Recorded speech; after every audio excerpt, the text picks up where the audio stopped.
خیلی ها فکر میکنن چیزی که باعث میشه از یک موسیقی لذت ببرن و یا اینکه اون موسیقی براشون تاثیرگذار باشه به خاطر ملودی خاص و منحصر به فرد اونه. اما واقعیت چیز دیگه ایه.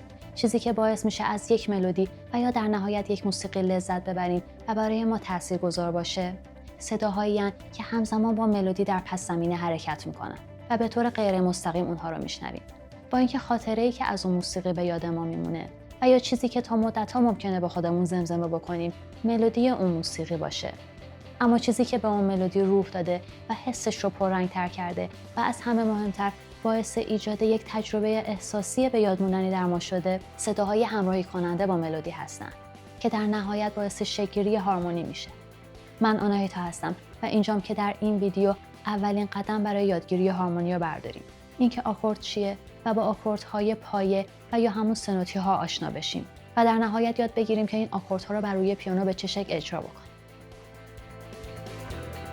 آکورد یعنی سنوت یا تعداد بیشتری از نوت‌ها که همزمان اجرا بشن. برای مثال این یک آکورد 3 صداییه که از 3 تا نوت تشکیل شده.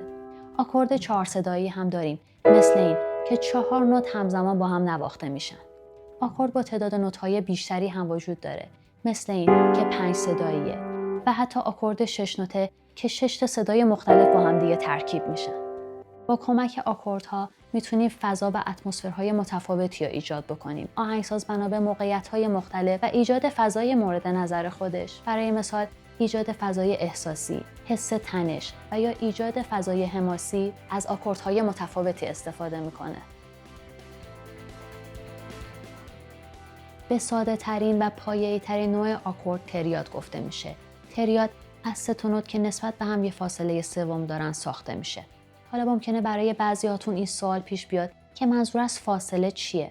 در موسیقی به اختلاف در زیر و بمی صدا یا همون اختلاف در فرکانس 2 تا صدا فاصله گفته میشه.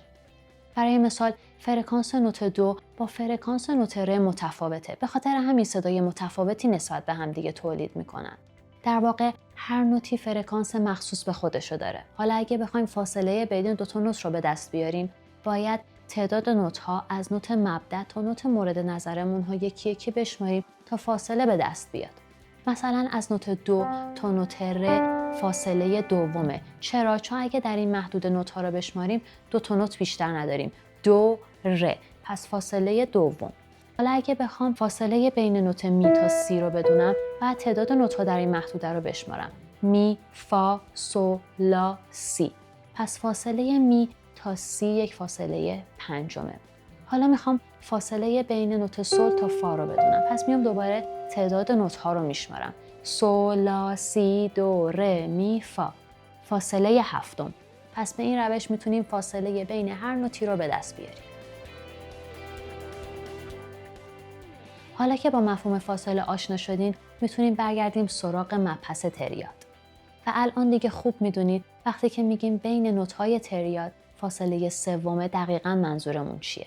این آکوردی که الان میبینین یک تریاده. چرا؟ چون که بین نوت اول تا دوم می، فا، سول یه فاصله سومه و از نوت دوم تا سوم سول، لا، سی هم یه فاصله سوم دیگه است. پس 2 تا فاصله سوم داریم. پس قطعاً این یک تریاده.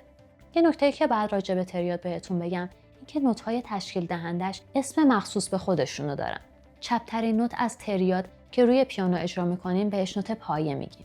نوت بعدی که نوت وسطه نوت سوم نامیده میشه و راست‌ترین نوت پنجم.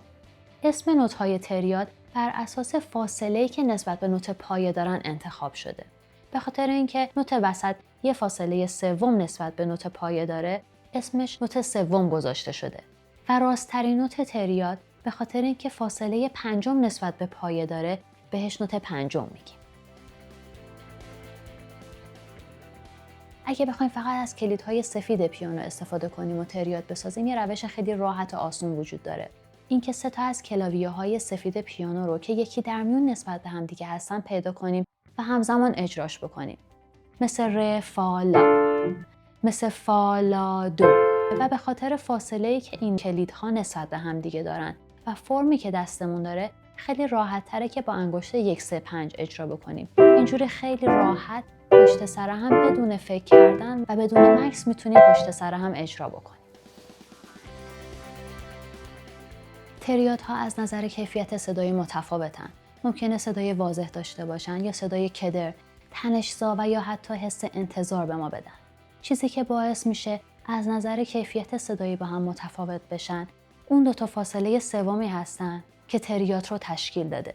ما دو نوع فاصله سوم داریم که در ساخت تریاد ازش استفاده میشه. یکی فاصله سوم بزرگه و دیگری فاصله سوم کوچک. فاصله سوم بزرگ از 4 تا نیم پرده تشکیل شده.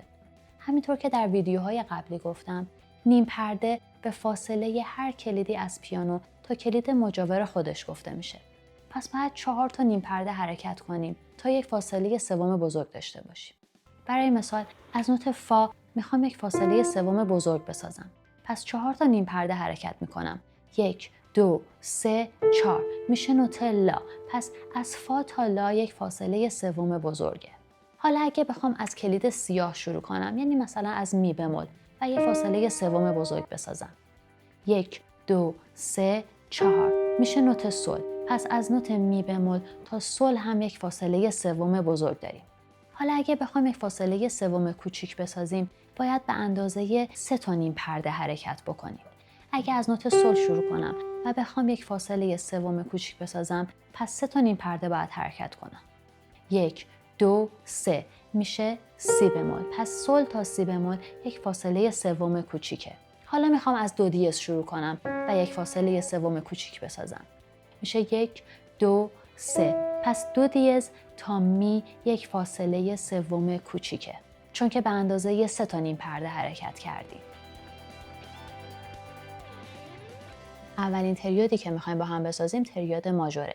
تریاد ماژور یک حس واضح و روشنی رو القا میکنه، مثل این یا این یکی، که برای ساختنش بین دو تا نوت اول یه سوم بزرگ فاصله است و بین دو تا نوت دوم یه سوم کوچیک. یعنی اول باید به اندازه 4 تا نیم پرده حرکت کنیم و بعد از اون 3 تا نیم پرده. اگه از اینجا شروع کنم 1 2 3 4 1 2 3، این یه تریاد ماژوره. یا اگه از اینجا شروع کنم 1 2 3 4 1 2 3، این هم یه تریاد ماژوره. و اگه اینجا شروع کنم 1 2 3 4 1 2 3، این هم یه تریاد ماژوره. تریاد بعدی تریاد مینوره. تریاد مینور یک حس درونگرا و عمیقی داره، مثل این یا حتی مثل این. برای ساختن یه تریاد مینور یه سوم کوچک و بعد از اون یه سوم بزرگ باید کنار هم دیگه قرار بگیرن. یعنی اول به اندازه 3 تا نیم پرده حرکت میکنیم و بعد از اون 4 تا نیم پرده.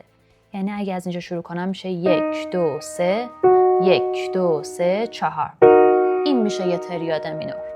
یا اگه از اینجا شروع کنم 1 2 3 1 2 3 4، این هم یه تریاد مینوره. و اما تریاد بعدی تریاد کاسته. تریاد کاسته یک حس ناپایدار و تنش‌زا داره، مثل این یا مثل این یکی. برای ساختن یه تریاد کاسته باید هر دو فاصله سوم کوچیک باشن. یعنی بین دو تا نوت اول 3 تا نیم پرده و بین دو تا نوت دوم هم 3 تا نیم پرده قرار بگیره. یعنی مثلا از اینجا 1 2 3 1 2 3، این میشه یه تریاد کاسته. یا اگه از اینجا شروع کنم 1 2 3 1 2 3، این هم یه تریاد کاسته است. و اما تریاد افزوده، حسی که تریاد افزوده میده یک حس مرموز و معلقه، یک حس انتظار، مثل این آکورد یا این یکی. برای ساختن تریاد افزوده باید بین هر دو تا نوت یه فاصله سوم بزرگ قرار بگیرن. یعنی بین دو تا نوت اول 4 تا نیم پرده فاصله و بین دو تا نوت دوم هم 4 تا نیم پرده بعد فاصله باشه. یعنی میشه مثلا از اینجا 1 2 3 4 1 2 3 4، این میشه یه تریاد افزوده. یا اگه از اینجا شروع کنم 1 2 3 4 1 2 3 4، این هم یه تریاد افزوده. تریادها پایه تمام آکوردهایی هستن که قراره باهاش دنیای هارمونی رو بسازیم. فهمیدیم که پشت هر آهنگی که میشنویم یک ساختار پرقدرت پنهونه، چیزی که به ملودی روح میده و بهش معنا میبخشه. چیزی که از ساختار تشکیل دهنده تریادها مهمتره شنیدن و درک کردنشونه. بهتون پیشنهاد میکنم که همین الان برین پشت ساز و تریادهای مختلف رو اجرا بکنین و سعی کنید تفاوت بینشون رو بشنوید. این همون چیزیه که گوشتون رو کم کم برای شنیدن و تشخیص هارمونی تربیت میکنه و خب لازمه یک موزیسینه. اگه این ویدیو براتون مفید بوده، لایک و سابسکرایب یادتون نره. مرسی که وقت گذاشتید و تا اینجا همراه من بودین. توی ویدیوهای بعدی میبینمتون. تا بعد.